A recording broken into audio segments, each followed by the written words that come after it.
Bigfoot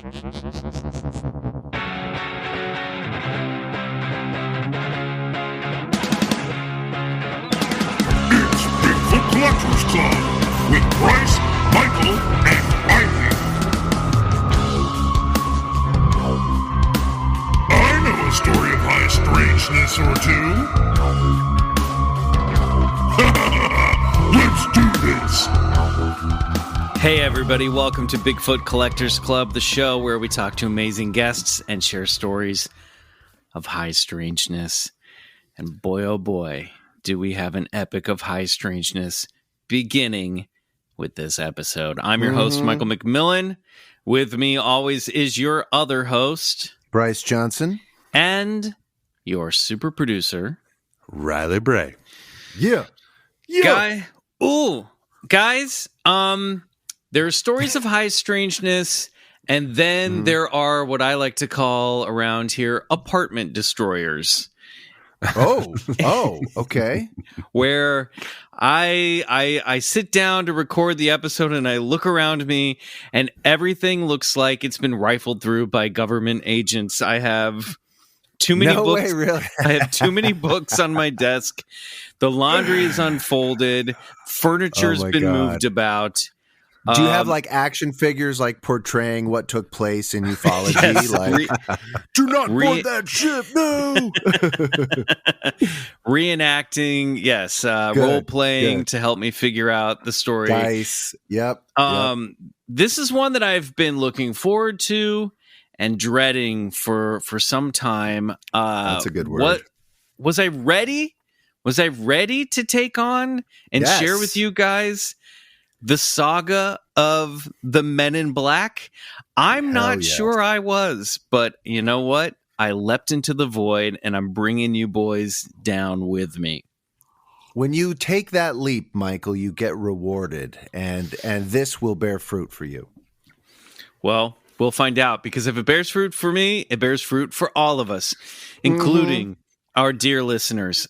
We got a fucking chunky soup. Guys, I'm calling it. It's May in Black, okay? We're going to be talking about Men in Black all month long. Oh, my God. Okay, cool. I have too much material to talk about here. And we're going to get into it. I didn't think it was this girthy, but you're right. There's a lot to talk about. So I'm excited because usually people sort of breeze through the topic. This is one where I was like 2-parter, and quickly I was like 3-parter, and now I feel like 12-parter. No, Michael. We'll keep it to 2. Keep it to 2, buddy. I think we're probably going to go 3, but we'll find out. We'll see where the chips. Okay. We'll see where the chips fall. We're going to get into it. Before we do that, let's do some very quick club housekeeping because we got a chunky episode. We have so much amazing new merchandise for sale right now in the BCC merch shop. The BCC Records collection, the Ultimate Champion 2 t-shirt by Honey Moore, which just dropped last week, featuring a reptilian Ripley that's been venomized with her army of flying monkeys. Wow. I had to almost like jar my brain to go back. Wait, what were all these references again? I'm glad you reminded me. Thank you. Yeah, and it's insane and so good. And serendipitously dropped on just a day after Alien Day. Yeah. So I know, so cool. Prescient timing. So go to the link in the show notes of this episode, or click our link tree on our Instagram at Bigfoot Collectors Club, or over on Twitter at Bigfoot Pod, or go to wearecampfire.media if you want to type that out. And hit that shop don't want to button. type that out. Look, and you know what? I'm calling on all Club Scouts from all of our timelines to support the show and join our Patreon, BCC, the other side. It's $5 a month. It's a $5 a month pledge. You're going to receive a minimum of 3 bonus episodes every month. Plus, we'll thank you on the air eventually. And if you upgrade to $9 a month, you're going to unlock the extraterrestrial tier. Ultra-terrestrial tier, my bad. Ultra-terrestrial tier. Riley's Special Feelings Corner. Riley's Feelings Corner. aka where you're going to get additional weekly Cosmic music tracks from Riley. So check that out as well. I mean, yeah, it's it's. I also call it my special feelings corner. If you listened last week, which is exactly what it is. I share scores from the episode. I share demos from a record I'm working on. I share random times that I sit down and play music. I write a letter every week about my thoughts on music and production and songwriting and life. And it's just, I don't know if your team Riley. This is your corner of the Patreon. let me do this. This is usually activity. This is the type of behavior that I save for the other side. But I'm going to read. I'm going to inject a little commenters club in here. I'm going to read some comments from our dear Patreons who have things to say about the ultra terrestrial tier. Damn, I'm going to see if I can achieve mindfulness with this track. Says MH. Yeah. All right. Nice. Scrolling through here. Cosmic track, music from airports, the road home. Thank you, Riley, for putting out such amazing music. You not only calm my anxiety, but my dogs just went from barking at everything to curled up on the couch in my office only a minute into this track. Look at that. Amazing. Loving this new tier, and thanks for all the work you put into the podcast. That's from Wednesday, Friday, LaChance. And then amazing name. Brendan M says, this is an incredible and beautiful song. Thank you, Riley. Guys, what else do you need to hear? Get over to the other side or upgrade to the ultra terrestrial tier to get all the dispatches from Riley's special feelings corner. Riley, and isn't it true your music upgrades and strengthens your DNA? Yeah, that's actually a clinically proven fact. Yeah. And does it actually decalcify your pineal gland? 9 out of 10 doctors agree that Riley's ambient special feelings decalcify your pineal. Guys, I mean, come on. Let's open up that third eye. Let's open up that third eye, everybody. All right. You a little short on change? We understand. It's hard times. You don't have $9. You don't have $5. Well, go ahead and give us a 5-star review on Apple Podcasts, and we might read it on the air like this one. From Mariah. This podcast is one of my go-tos, always. Each host is hilarious and likable, and they have so many different topics and guests, so each episode is entertaining from beginning to end. These are the kind of dudes you want to have as neighbors, so you can get this content while you barbecue and chit-chat about humanoids and ghouls. 5 stars. That sounds like a great barbecue. Guys, I want to go to that barbecue. Come over to my place. I'm having a humanoid and ghoul BBQ. I don't know. I think my neighbors think I'm crazy. I'm buried to myself in my neighborhood, so I don't know if I'm like... But thank you so much, Mariah. I love that. Yes, this is our neighborhood barbecue all together. These are the Bradleys, and then these are the Johnsons. He talks to squirrels in his bed. And he doesn't trust you. Well, you're going to trust your neighbors even less after this episode, I feel like. Great. And listen, it could be worse. You could be creating your own haunted house in your attic. All right. This is something that happens in this story. Thank you, everybody. Check all that stuff out. Support the show. We appreciate it. Okay. Let's get into it. Oh, God, you guys. Let's do it. I've spent hours this week on this. I told my agents I don't have time for this audition. I am trying to solve the mystery of the Men in Black. Michael, can we confirm you for that guest? Not now. Not today, John. Not today. Well, let's kick off. Okay, first of all, I am calling this a saga. I wasn't allowed to call the Yeti a saga. It was a deep dive. We haven't done an official saga since Roswell. People may disagree. My co-hosts may disagree. I'm calling this a saga, people. Okay? Great. This is the saga of the Men in Black. All right?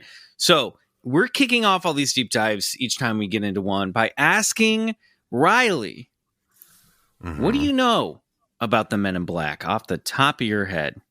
I'd say my main point of reference is the X-Files episode, Jose Chung from Outer Space. Perfect. Awesome. Who's that wrestler that plays the Men in Black? It was Jesse Ventura. Jesse the Body Jesse Ventura. Former Minnesota governor. Governor of the Yeah, we'll Body just see the Ventura. Body Ventura, right? So pretty much. And Alex Trebek. Yes. So That's right. I will be picturing the two of them the entire time we're doing this saga. And I mean, that's pretty much it, aside from like how much we've discussed it on the show, just about, you know, the bizarre behavior, the ill-fitting clothes, the strange movements, the just how they're sort of like this sort of alien sort of vibe, for lack of a better word, yes. to these people, that they generally visit people after some sort of paranormal encounter. And that's about it. That's pretty much what I got. Yeah. Not bad. I feel like we would be remiss if we didn't address the elephant in the room, which is, of course, the popular Men in Black movie franchise. Oh, I mean, I feel Never like heard of it. There's a movie. That's right. You're too young. I just feel like that's probably where everybody heard this term first, if they weren't already into, you know, the paranormal and the unexplained. Right. And I'm going to say this. The Men in Black movie is pure sugar-coated fiction. The truth is much deeper, darker, scarier, and more mind-blowing than you could ever imagine. Yep. So you're saying keep the Men in Black movies title out your fucking mouth? Sorry, I had to. I just had to get that out of the way now. That was the way to do it, too. Keep that movie's name out your fucking mouth. Yes, Riley. That's it. I mean, a scare. You know, sadly, I still feel like that reference is timely 2 months after it actually happened. We're still talking about it. All right. Well, the good thing for us and our audience is we're not going to talk anything about that movie, because the real Men in Black is so much more interesting and strange and phenomenal, and I think you would agree. And they're not the good guys, everybody. They're whatever they are. They're not the good guys. We don't know that. I might play some devil's advocate there down the road for you. All right. Let's get our theories ready. And if you guys are listening, you have some theories that you want to build as we go through the month of May in Black, then we definitely want to hear it. Write into us at BigfootCollectorsClub@gmail.com. Comment on Instagram at BigfootCollectorsClub. And over on Twitter at BigfootPod, although no one's going to read it. I'm sorry to tell you. I pretty much abandoned that platform. But we'll still post when there's a new episode. We love you guys. All right, let's go. Let's get into this. It's time. Here we go. Get that music ready, baby. All right, here we go. Our story doesn't begin in 1976. But that's where we're going to start. On September 11th, 1976, at around 8 p.m. in Orchard Beach, Maine, in the home of a general practitioner and hypnotist who had recently begun working with UFO contactees to account for missing time, one Dr. Herbert Bud Hopkins. Yeah. Well, he'd been spending the summer interviewing a client by the name of David Stevens, who'd feared he'd been a victim of alien abduction after witnessing strange lights in the sky while driving home one night. Through the use of hypnoregression, Bud had been recording sessions with David, hoping to unlock buried memories of the event, which may have been suppressed by otherworldly visitors. In other words, David had been getting regressed. That evening of September 11th, Bud was home alone, save for the family dog, a German Shepherd collie mix, waiting for his wife to come home. When the phone rang, Bud picked it up. Now, we don't have a transcript of the conversation, but I imagine it went something like this. Hopkins residence, Bud speaking. Hello, may I speak with Dr. Hopkins, please? Yes, speaking. Who is this? I represent a collective of like-minded individuals called the New Jersey UFO Research Organization. Okay. I was hoping you could provide us with some information on a particular contactee case that has come to our attention. The subject in question is David Stevens. David Stevens, yes, I'm familiar. We know. I was hoping I could speak with you in person about David. It seems we share an interest that might prove mutually beneficial. I see. When would be a good time to meet? I could meet you at your home tonight. Well, sure, that's fine. Come over now if you like. Bud gave the man his address and then hung up. Later, looking back on the moment, he would find it strange that he agreed so quickly and casually to meet with the mysterious caller. Nevertheless, Bud went to turn on the front door light and await his guest. But much to his surprise, on the faint fringes of the light, he could see a man dressed in all black approaching his front door. His visitor had already arrived. Bud opened the door and welcomed the stranger into his house. The man was decked out in a black suit, all too large for his bone-white skeletal frame. The visitor also wore gray suede gloves and a black, wide-brimmed hat called a Homburg. His lips were blood red. The family dog went crazy, barking at the visitor before running off and hiding. Unfazed, the man followed Bud robotically into the living room, where things soon took a sinister turn. I want to know about your work with the alien abductee David Stevens. As Bud struggled to answer the man's questions, he couldn't help but notice his visitor was completely hairless, down to a lack of eyelashes. At one point, the man pressed the back of his fingertips to his lips and stained them with red. He was wearing lipstick. Could the alabaster white skin be makeup as well? The man told Hopkins, You have 2 coins in your pocket. How did you know that? Remove one of the coins and place it in your open hand. Bud did what he was told, pulling out a quarter and presenting it in his open palm. Don't look at me. Look at the coin. Bud did so, and watched in astonishment as the coin began to vibrate, then turn blue, then fade into a vapor-like substance, and then vanish altogether. Reeling from this unworldly magic trick, Bud looked back at the man, who told him in no uncertain terms, Barney Hill has died. A strange reference to Barney Hill of the Betty and Barney Hill abduction case from the 60s, and no, he had not, in fact, just died. He wouldn't die for some time later. What? The husband of Betty Hill. His heart has stopped just now. You will suffer a fate similar if you do not stop your investigation of David Stevens and destroy all evidence of your work. I will know if you do not do as you are told. With that, the creepy stranger's speech began to slow. He moved unsteadily to the door and then left. Bud followed behind, where he saw the man step towards a bright light in the yard that had appeared. First, he thought they might be headlights, but then realized those lights couldn't belong to a car. Bud dashed to the windows to get a better look, but the man and the lights had vanished.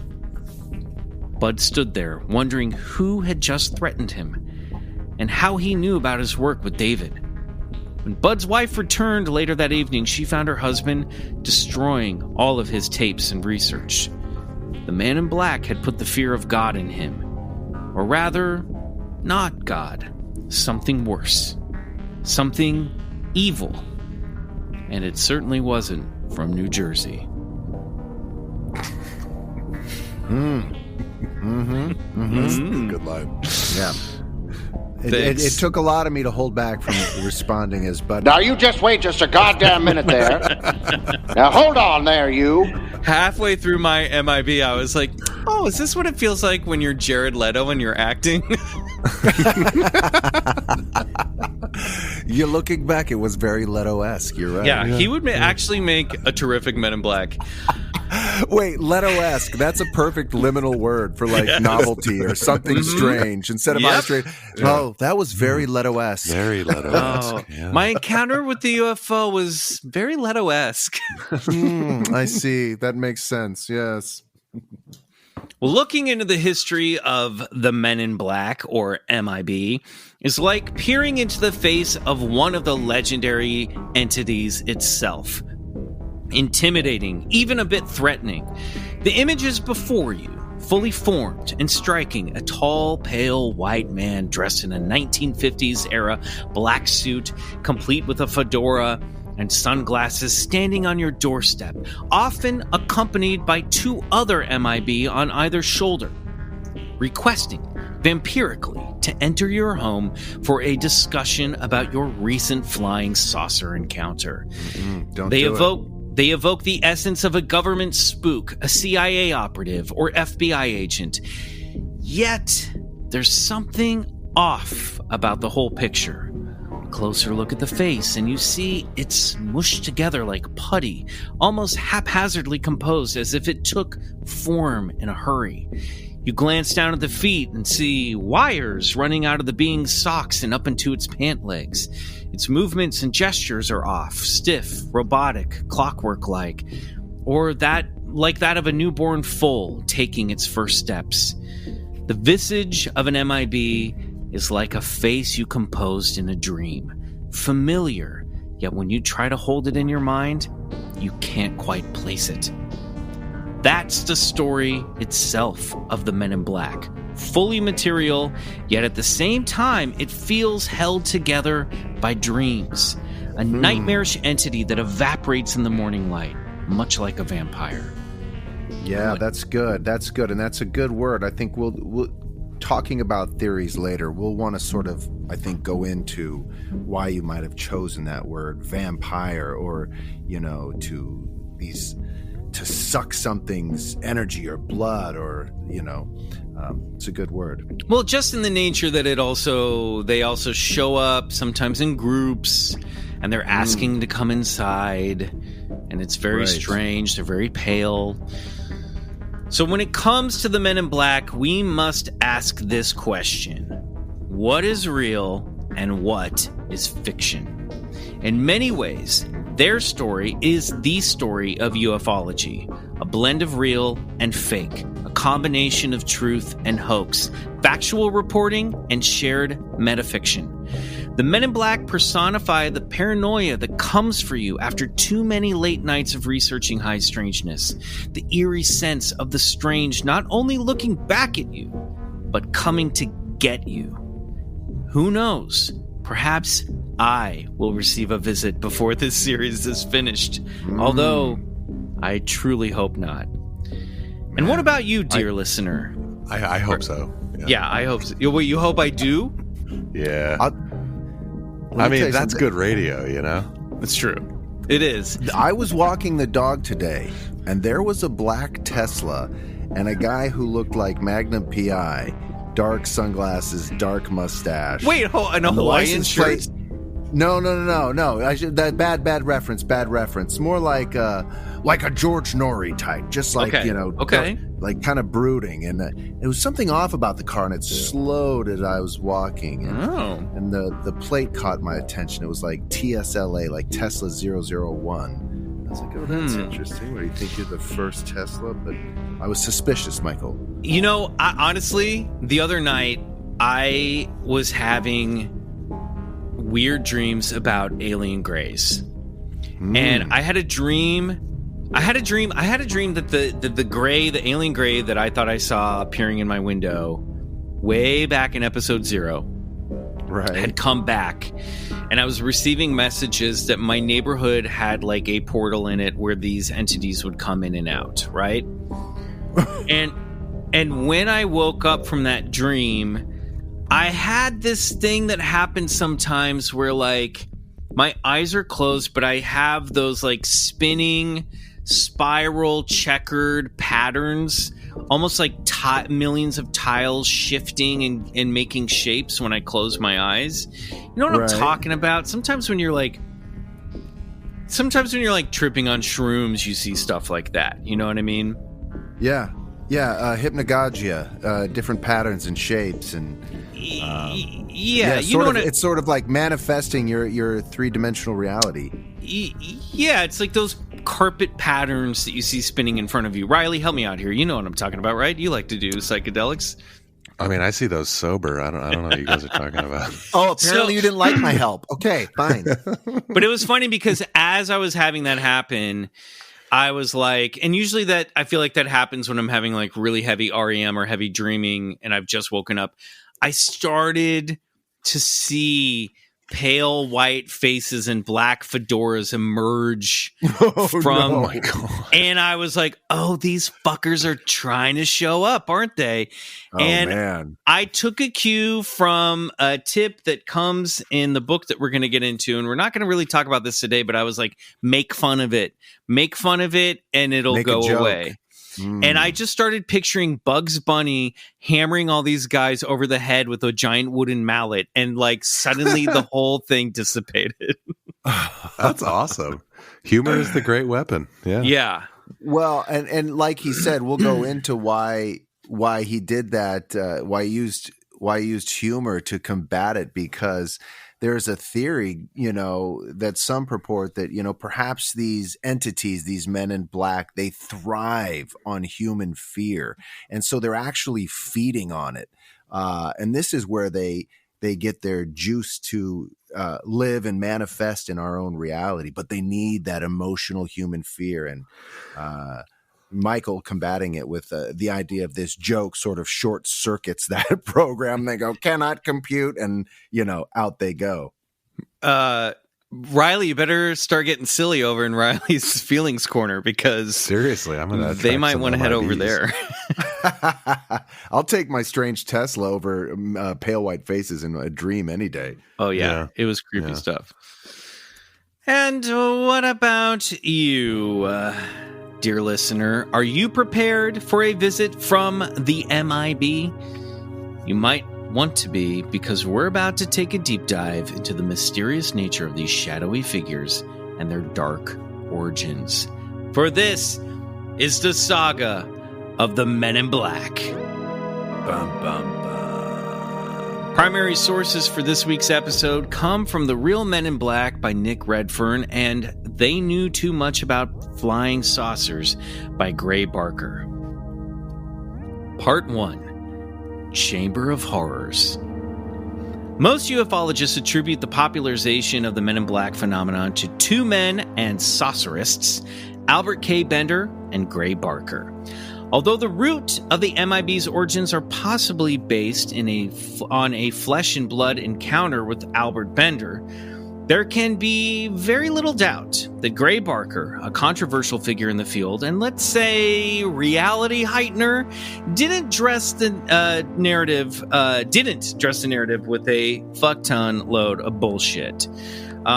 Yet, as we will explore over the next few episodes, there does seem to be a genuine supernatural phenomenon at play here. It's part real and it's part fake, just like the Men in Black themselves. It's important to note that long before strange beings dressed like madmen background players driving around in black Cadillacs entered the UFO lexicon, there have always been figures of men dressed in black in our folklore. Pointing out the obvious here, the Man in Black is usually the villain of any story. From the Grim Reaper to Black Knights to Dracula and westerns where the bad guy is always in the black hat, all the way to Darth Vader, the color black is typically shorthand for this character is a bad guy. It doesn't apply solely to male characters either. Think Ursula from The Little Mermaid or the Baroness from G.I. Joe. Bryce, I threw that one in there for you. Nice. Or Maleficent. You get the picture. Perhaps one of the most iconic movie villains of all time looks like a literal MIB, Mr. Smith from The Matrix, fighting so desperately to keep the secrets of the true nature of reality from humanity. Men in Black have always been on the fringes of the human experience. According to author and paranormal researcher William Bradley, early versions of Men in Black were even spotted in certain European communities that were devastated by the Black Plague. There's that color again. Bradley, an interesting figure himself worth a closer look, was an actor, author, and ex-Scientologist who was labeled as a suppressive person after leaving the church by none other than L. Ron Hubbard himself. He became fascinated with the UFO phenomenon during the 1970s, and in his book, The Gods of Eden, Bradley wrote this. In Brandenburg, Germany, there appeared 15 men with fearful faces and long scythes. Scythes. Which they cut scythes. You got Star Wars on the brain. Yeah. Yes. I was thinking Star Wars. The scythe. You know, those long blades. Yeah. I got it. With which they cut the oats, so that the swish could be heard at great distance, but the oats remained standing. The visit of these men was followed immediately by a severe outbreak of plague in Brandenburg, where the scythes, long instruments designed to spray poison or germ-laden gases. Strange men in black, demons, and other terrifying figures were observed in other European communities carrying brooms or scythes or swords that were used to sweep or knock at people's doors. The inhabitants of these houses fell ill with plague afterwards. It is from these reports that people created the popular image of death as a skeleton, a demon, a man in a black robe carrying a scythe. For longtime listeners of this podcast, this image of a mist-spewing entity no doubt evokes the image of the Mad Gasser of Mattoon, another MIB type who tormented a community in Illinois with random late-night gassings. See Bigfoot Collectors Club, episode 82, The Mad Gasser of Mattoon, with John Daly for more information. Those events took place in 1944, a full 9 years before the Men in Black mystery would grip the feverish minds of civilian ufologists. Paranormal research and author Brad Steiger has also found evidence in his research that the ancient alchemists, desperate to transmogrify base metals into precious gold, were sometimes visited by Men in Black, ascended masters, and dark sorcerers alike, who would appear unexpectedly in their laboratories and show them secrets of the mystic arts. Based on Bud Hopkins' experience with that evaporating coin, perhaps these MIB know a thing or two about those sacred, secret, mystic alchemical arts. One man... And coin tricks. And magic trick snouts coming out of your ear, Mr. Hopkins, Dr. Hopkins. Do not speak of these things. Don't look at my hand, look at the coin. Where'd my wallet go? One man who was most definitely interested in ancient secrets, UFOs, and the paranormal was one Albert K. Bender. And we have him to thank for bringing our attention to the Men in Black. Or is that the other way around? We'll meet Bender and his colleague, Gray Barker, right after the break.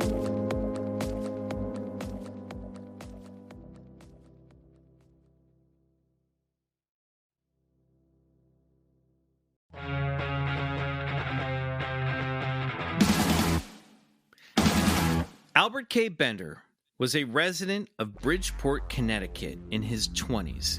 When the flying saucer era began and completely took over his worldview. A World War II vet, Bender grew up in a family that displayed a predisposition to occult thinking and paranormal interest. He had a cousin who saw a vision of a woman in black in his bedroom at an early age, and an extended family member died of a brain hemorrhage that the rest of the family thought was caused by a ghost that lived in a neighboring cemetery. Okay. Yeah, so these... Obviously. Yeah, obviously. That's happened. I'd like to know a little more information about that, please. On December 5th, 1945, Flight 19, a group of 5 Avenger torpedo bombers disappeared over the Bermuda Triangle after departing from Fort Lauderdale. The mysterious disappearance of Flight 19 ignited Bender's fascination with the unknown, leading him to read the works of Charles Fort, the father of, well, Fortean studies, a.k.a. the granddaddy of high strangeness. That's right. Sidebar: we gotta do an episode about Charles Fort. We're almost 200 episodes in, and we've referenced him a few times. But like, Charles Fort was the guy who really started collecting all these stories. I love doing bios of high strangeness. I'll tackle that one for sure. I know you'd love to. Yes. Yeah. We there would be no Bigfoot Collectors Club without Charles Fort.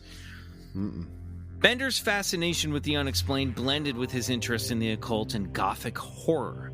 He transformed his attic apartment into a house of horrors, complete with ghoulish faces painted in the walls and plastic spiders hanging from the ceiling. And he would beckon his neighbors and friends to come take a look. The project took him the better part of a year, and he called it Bender's Chambers of Horrors. It's no wonder that Albert Bender was considered at the very least a weird dude and at worst a fucking sicko. What, because he has a spider ceiling? Whatever, dude. Sadly, Bender displayed all social symptoms of a classic creep. He could be irritable, fussy, obsessive, and controlling. He likely suffered from anxiety and OCD, which were probably compounded by his isolated life in that attic of nightmares which he lived in his stepfather's house. Now I feel bad because I feel like I am making fun of him when I'm really not. It's just a lot to unpack. He's probably also dealing with PTSD, for God's sake. Maybe he's whistling while he's working. You don't know. He might be very happy and jubilant. Listen, he definitely was just... I think Bender was just a good old-fashioned fucking pop culture nerd. Like, if Friday the 13th had existed, had like, not Freddy... Like, he would have loved all that shit. You know what I mean? He would have been like... He would have been at the New Bev every night during the month of October, watching every slasher flick. I just think he was a nerd. He sounds like he was a wanderer too, like really interested in these sort of on the precipice occult ideas and esotericism and all that, just the weird stuff, you know, that a lot of people love, including myself. Yeah, I do. I don't have spider ceilings, but you know. Well, you know, I mean, he could have been a special effects artist, you know what I mean, or a set decorator in some of these movies. Totally. I think he was in the wrong place at the wrong time. Although, as we'll see, he was there when all of this shit started, and I think if he could choose to be, he'd rather be right where he was. If that makes sense. Touche. Yep. So fortunately for his sake, Bender would find a community that embraced him. On June 24th, just like all nerds, guys, just like all nerds, on June 24th, 1947, Private Pilot Kenneth Arnold spotted 9 unidentified craft flying in formation over Mount Rainier in Washington state, skidding across the sky like saucers skipping on water. And with this event, the flying saucer age was born. Bender became obsessed with the phenomenon, following Arnold's story closely and cutting and pasting flying saucer stories from the newspapers for his own personal archives. Bender, a witness to the birth of the UFO age, started one of the very first flying saucer civilian research groups in April of 1952, a worldwide collective he called the IFSB, the International Flying Saucer Bureau. What a fucking nerd. I love this guy. This dude definitely would have had a podcast. It's like Riley, 100%. 100%. This league of fellow saucerists led to a growing network of UFO enthusiasts, and Bender began publishing his own magazine, Space Review. Wow. Riley, you called it. Just like a podcast that starts with humble beginnings, Bender's tiny empire grew quickly and became a genuine success, grabbing the attention of UFO researchers from all around the world. Bender formed a tight group of IFSB members that included Dominic Lucchesi, August Roberts, and most importantly, the man who would be the most responsible for making Bender a legend, one Gray Barker. Now, Barker, Michael, I got to ask you real quick. How much do you think those original space reviews are worth today? Are they still around? Can somebody get those? That's a really good question. I mean, they got to be I worth don't know. a pretty coin, right? I would imagine. I don't know because I don't know how much of a wide demand there was for some right. Connecticut zine, published out of an attic of nightmares. You know what I mean? So right. But I mean, to us, yes, but that's a really great. I mean, honestly, if either one of you want to Google eBay and see if you can find copies of Space Review, I have to imagine it was a pretty humble magazine, but he did have a global reach. So interesting. I don't know. Yeah, I was just curious. Yeah, and obviously similar publications would follow. You know what I mean? And publications that we've quoted here on the podcast. Yeah, I'd love to find out. That would be really cool to see. So Gray Barker. Now, I like to think of Gray Barker as kind of the Stan Lee of the burgeoning flying saucer craze. He was a movie theater booker from West Virginia. Barker got interested in the phenomenon after reading the Shaver Mysteries that were published by Ray Palmer in Fate magazine. Okay, so actually I take it back. Ray Palmer was the Stan Lee of flying saucers. Barker was more like the Jim Shooter of flying saucers, which is sort of a deep cut for Marvel Comics fans. But basically, Barker helped make ufology a little more adult and a little scarier.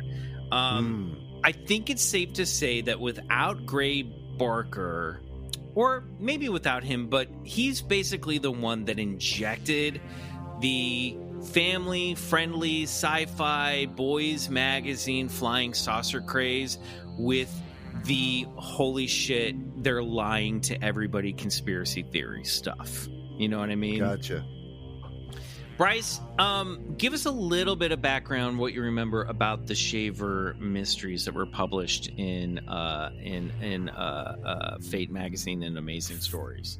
Yeah, well, this is okay. So I'll see if I can remember a lot of this stuff. I can help you out too. Yeah, well, Dick Shaver, Richard Shaver, he was a blue collar worker. I believe he was he's a metallurgist. Welder. Yeah, he was a metallurgist, and he welded. And one day, from the blowtorch of his welding gun, he started hearing these strange voices, I believe, and they were calling him to a mountainous cave, and he explored this cave where he came across these entities that were almost robotic-like but biological in nature, and they were very mischievous and up to no good, and he coined them Deros, or I forget what that stands for, like demonic robots or something like that. I forget. But anyway, he would journalize and tell these stories to anyone who would listen, including one Ray Palmer, who got hold of these stories and started publishing them in his magazine, Fate magazine, and they became an instant hit. But Dick Shaver wasn't just making up stories for pulp or for fiction. He believed something truly extraordinary was happening to him in and around these cave systems in the southeastern United States. And there's a lot of other material and references and people's claims that can help back up some of what Dick Shaver was experiencing. Yeah, this is where you and I disagree a little bit on this subject. So basically, like, Shaver was from Pittsburgh.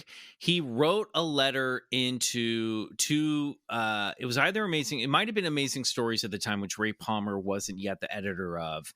And the editor at the time read this letter and was like, this is ridiculous, threw it away. Ray Palmer dug it out of the trash, read it. Yep. And then he was like, oh, there's ancient aliens living underground and they're the cause of all of humanity's strife.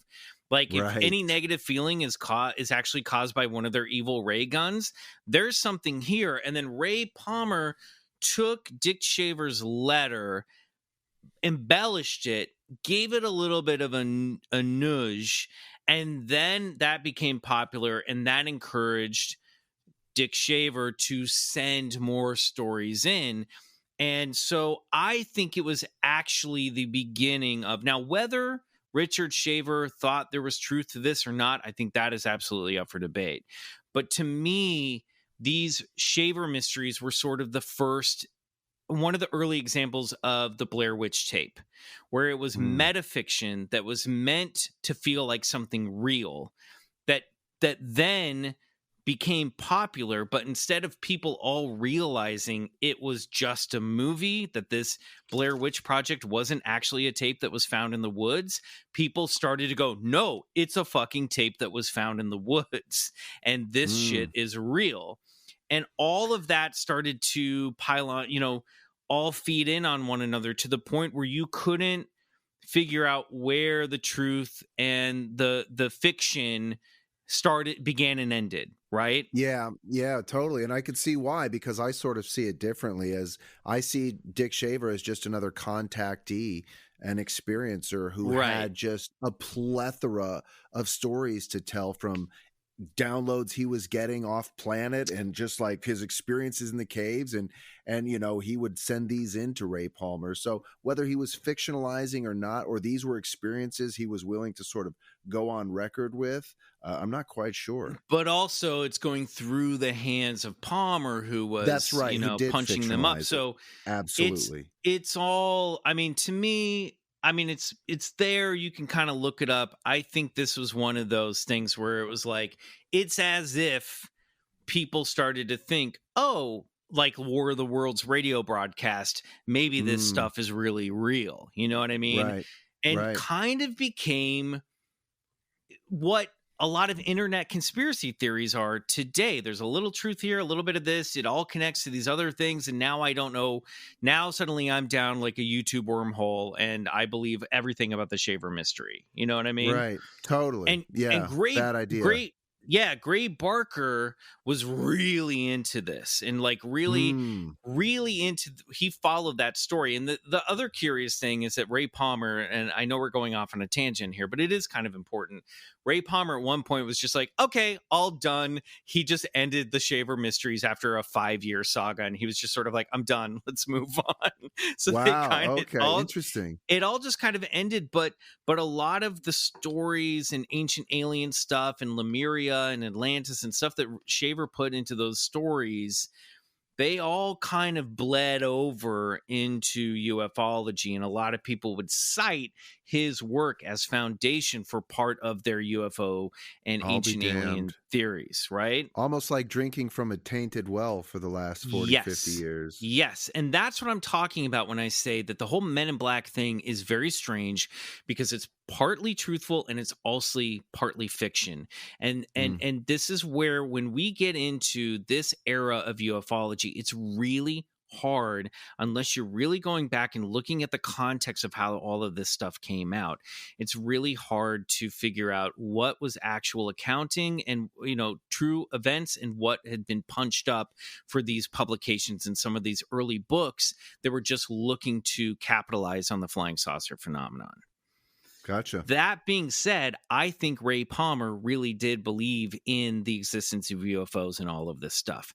Gray Barker, I'm not so sure.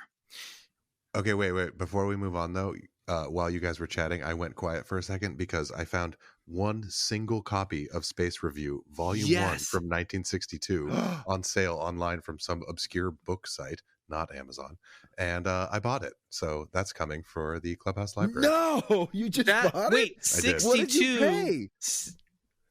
62 it was $30 with shipping. That's not bad. No. We'll take a look. 62 is too late. It should have been 52. Oh, it's probably just mislabeled. It's like it's like a handmade like printout. Yes. I'll send you guys the cover. It's zine, right? It's very, very zine. Great. Yes. Oh, that's so killer. Amazing. Super producer coming through. Nice. Yeah, I got you guys. All right. Own shit now. Original copies. All right, carry on. Gray Barker, who loved a good story and was great at spinning yarns himself, closely followed Kenneth Arnold's account, as well as his investigation into the Maury Island UFO incident, which Barker embellished greatly in his 1956 book, They Knew Too Much About Flying Saucers. Barker's version of the story, which took place in 1945, just prior to Kenneth Arnold's encounter over Mount Rainier, involved a man in a black suit knocking on the door of one of the eyewitnesses, Harold Dahl, and inviting him to breakfast in his brand new black Cadillac. Over breakfast, this mysterious individual recounted verbatim everything Dahl and his colleague Fred Chrisman had witnessed one day earlier, involving a UFO-shaped craft that allegedly spewed hot molten debris over their boat in the Puget Sound. Barker's version of the story, which took place in 1945, just prior to Kenneth Arnold's encounter, involved a man in a black suit knocking on the door of one of the eyewitnesses, Harold Dahl, and inviting him to breakfast in his brand new black Cadillac. Over breakfast, this mysterious individual recounted verbatim everything Dahl and his colleague Fred Chrisman had witnessed one day earlier, involving a UFO-shaped craft that allegedly spewed hot molten debris over their boat in the Puget Sound. Dahl, according to Barker's version of the story, was shaken by this revelation, as if the man in the dark suit had been there himself.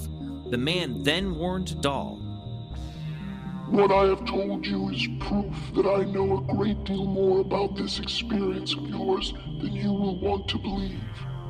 He then told Dahl that he and Chrisman had witnessed something they weren't supposed to see, and that if he didn't want anything bad to happen to him or his family, he should stay quiet. Stay quiet.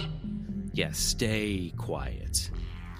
If this version of the story is true, then this would place an MIB at the scene of a UFO encounter as early as 1945, several years before Albert Bender would encounter them himself, which we will get into momentarily.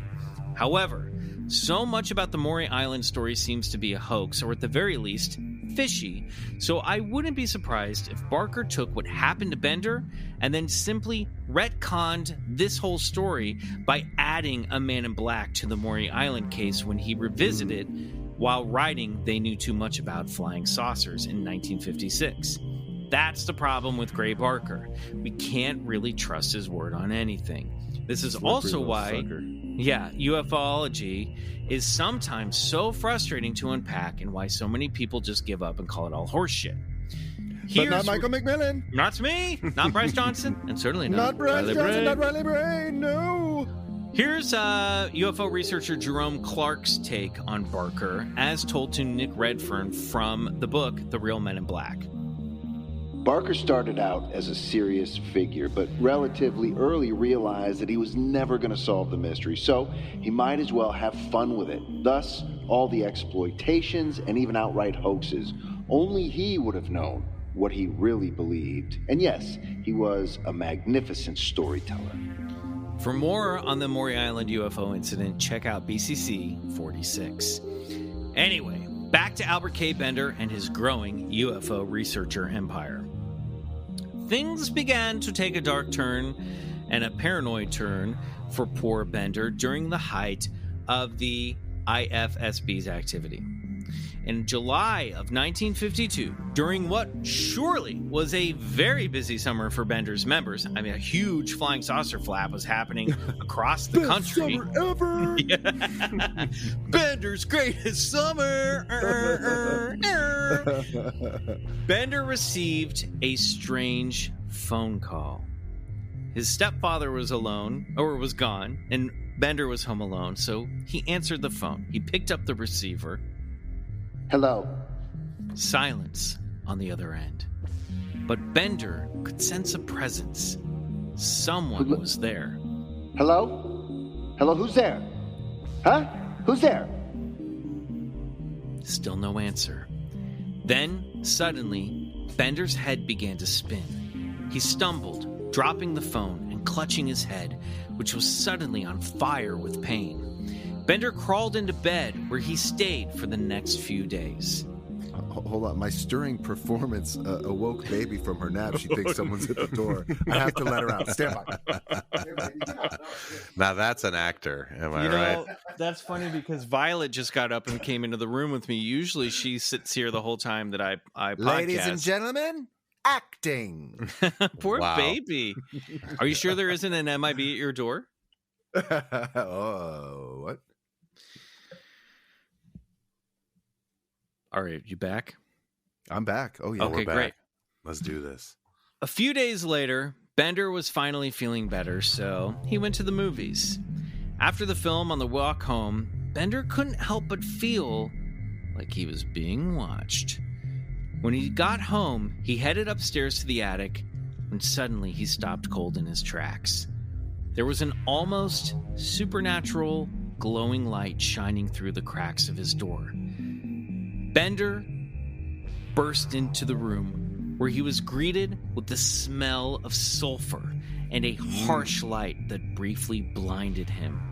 When his senses returned, he could see that all of his precious IFSB files had been rifled through.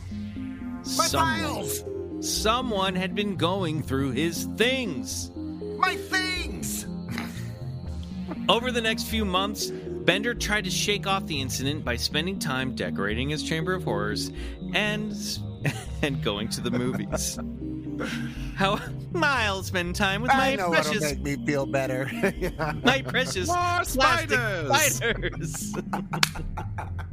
More spiders will do it. No, I want the faces to look as if they're trapped in the wall and they're trying to break free.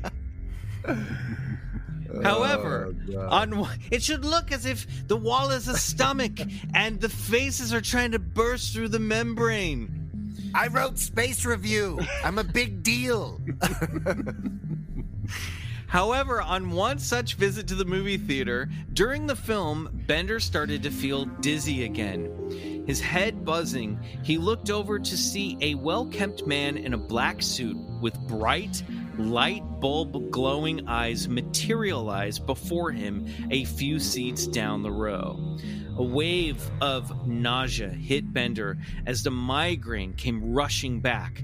The figure seemed to vanish and then rematerialize all around the movie theater, tormenting poor Bender from a distance throughout the film. Bender was being watched, perhaps even haunted, by a strange, dark, malevolent presence. The paranoia, migraines, and dizzy spells escalated over the coming months, during which Bender reported the smells of sulfur and even poltergeist activity in his apartment. Yeah. Finally, the psychic storm escalated when Bender was visited at home by 3 men in black suits. Yeah, that's a disturbing part, isn't it? That these things are sometimes or even usually followed by poltergeist activity in the home. Whether it's seeing a UFO sighting, seeing a strange men in black in the back of a theater, something follows you home paranormally and all hell breaks loose. What is that? Now, around the same time, in 1953, the CIA formed something called the Robertson Group, which purportedly investigated the national security implications of unidentified flying objects in U.S. airspace. After all, it had only been a year since the summer of '52 when flying saucers were witnessed flying over Washington, D.C.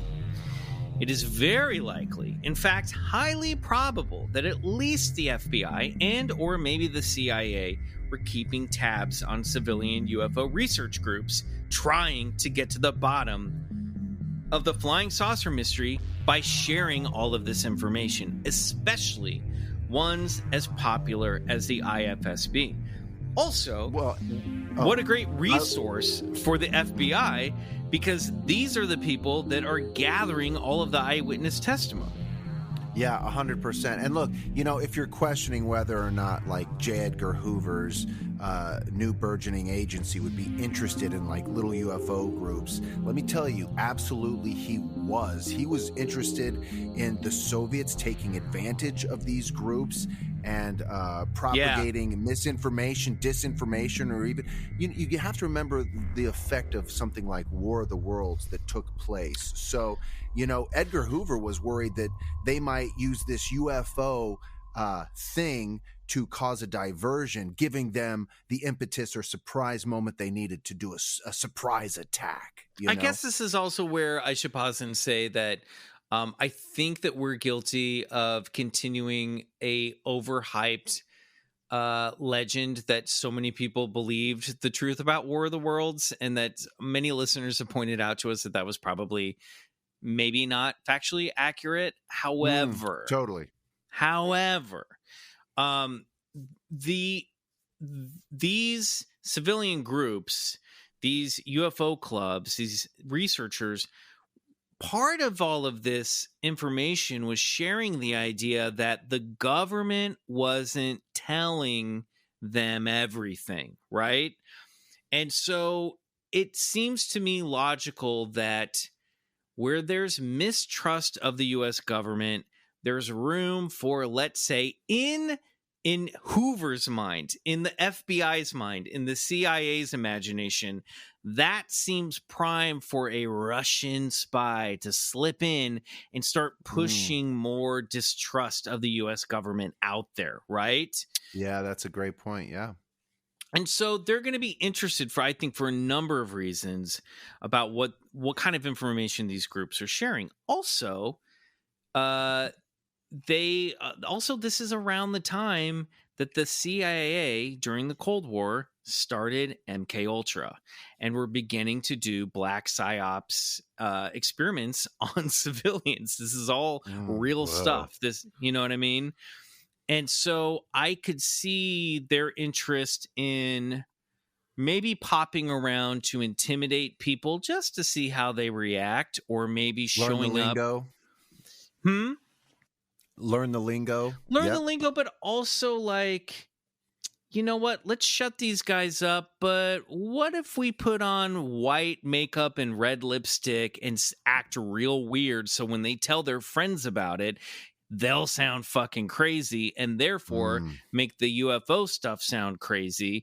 Because there's also the chance that they do have government, aircraft or top secret weapons that they're trying to cover up. I don't know. It seems like this time period was just a free for all for like men who had been at war and now were bored and were freaking out and not going to therapy and dealing with all this bullshit and just trying to scare each other. You know what I mean? That's so great. I can imagine like a bored FBI meeting room, like they're just, What are we going to do today, boys? Those UFO groups are causing a lot of ruckus. Why don't we go take a look at what's going on over there? Make sure you grab your wife's lipstick. Oh, yeah. It's gonna get weird. Now, it's not that I want to put this on. That's not it. It's that I want to scare another man. Yeah, it's for mind control, see? But it's also like, if obviously, like, we've kind of learned that maybe the government doesn't know as much as we thought they knew about UFOs, that if they did think these aircraft were Russian, they would also be freaked out and paranoid themselves. So you've got government agencies paranoid about Russia, and then you have UFO nerds paranoid about the government, and then you have everybody paranoid about UFOs. It's just like, and then you have like science fiction writers getting involved. It's the perfect storm. Yes, yeah, of course. Yes. It just breeds conspiracy theory, right? Mm-hmm. So where was I? Yes, I found it. We were we're talking about everyone being interested perhaps in the IFSB. So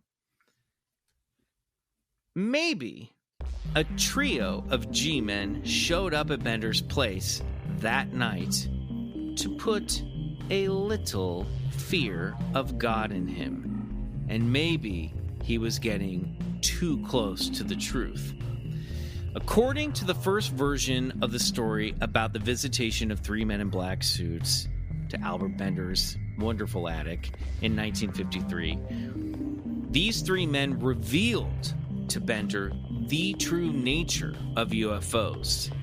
And the truth was so mind-blowing that even Bender understood it should never be revealed to the public. Under the threat of death, the men in black told Bender that he was to shut down his research and keep his mouth shut. And then they slipped out into the night.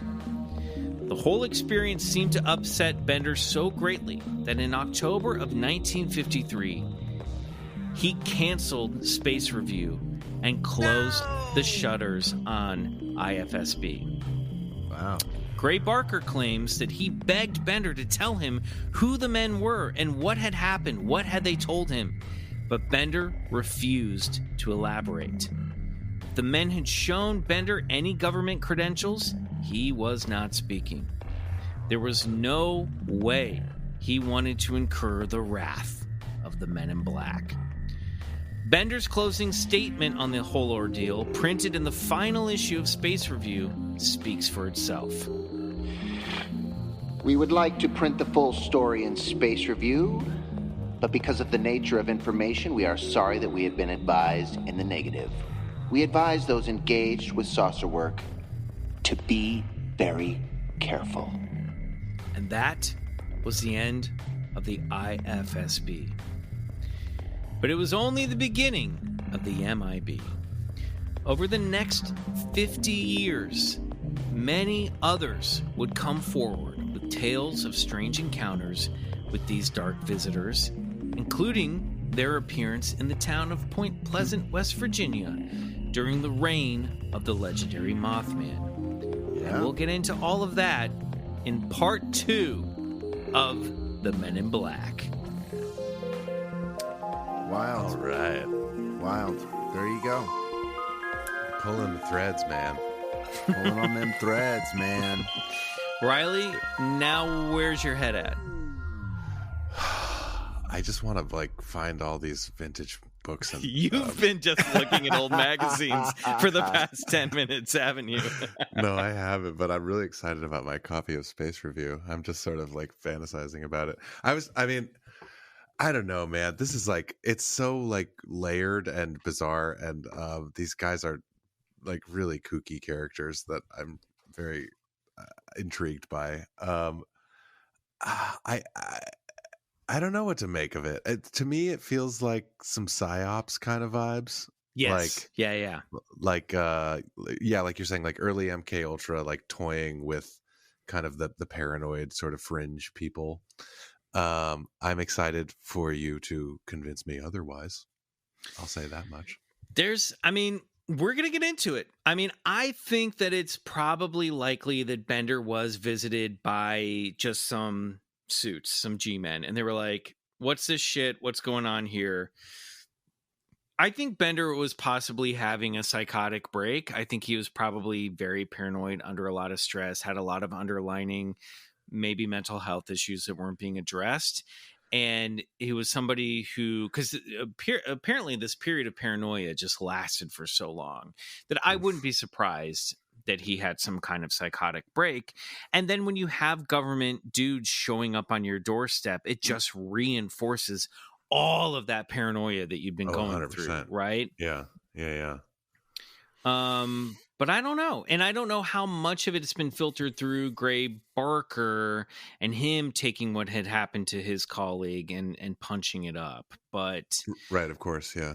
I definitely think, I for sure believe that literal Men in Black suits were checking in on all these guys, especially during the Cold War and all this stuff. I think they were just like, what are these guys talking about? What do they know about national security? What do they know about UFOs? And do they have connections to Russians? Because they were just as fucking paranoid, again, about the Russians as these guys were about the government and UFOs. Yeah, I think that's like the most logical kind of conclusion about this is it's like a paranoia feedback loop. And like everyone's out weirding each other. And it's just like, yeah, they're just wigging each other out, you know?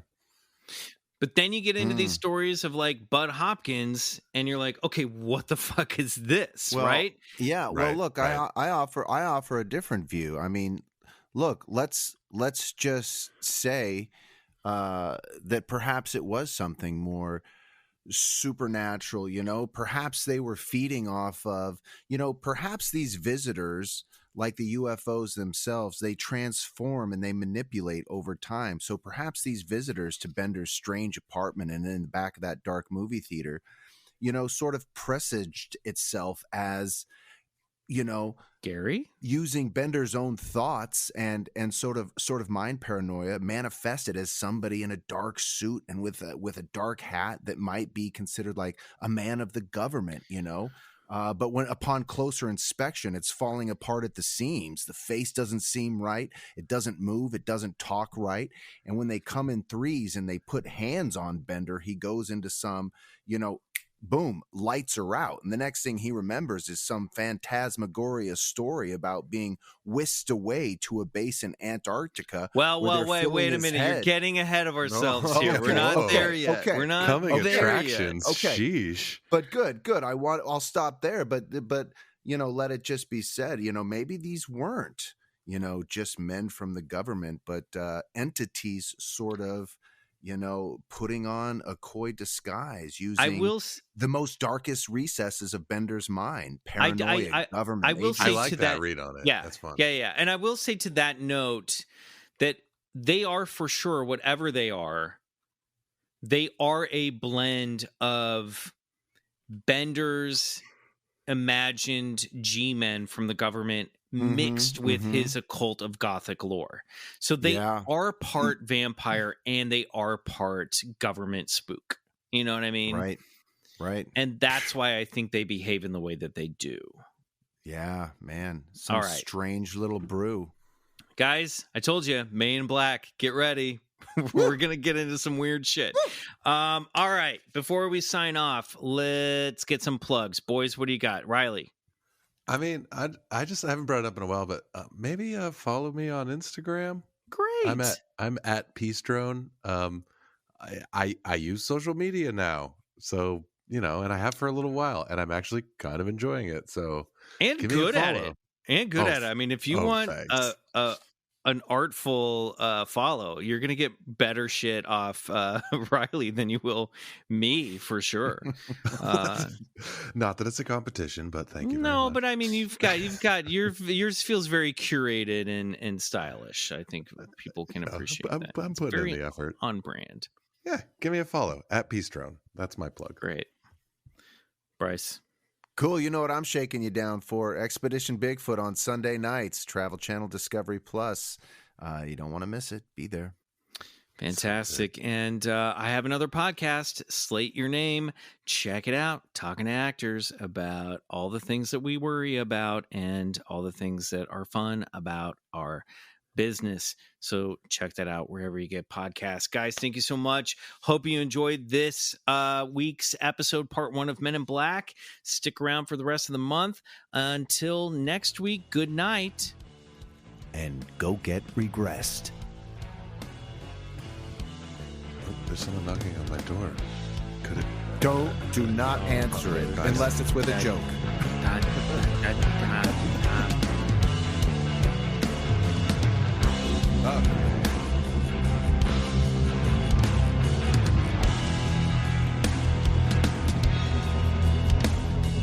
Bigfoot Collectors Club is produced by Riley Bray and Michael McMillan and scored and engineered by Riley Bray.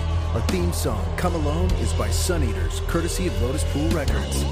Do us a favor and support the show and unlock 3 bonus episodes every month by becoming a member of our Patreon, BCC The Other Side, which can be found at patreon.com/BigfootCollectorsClub.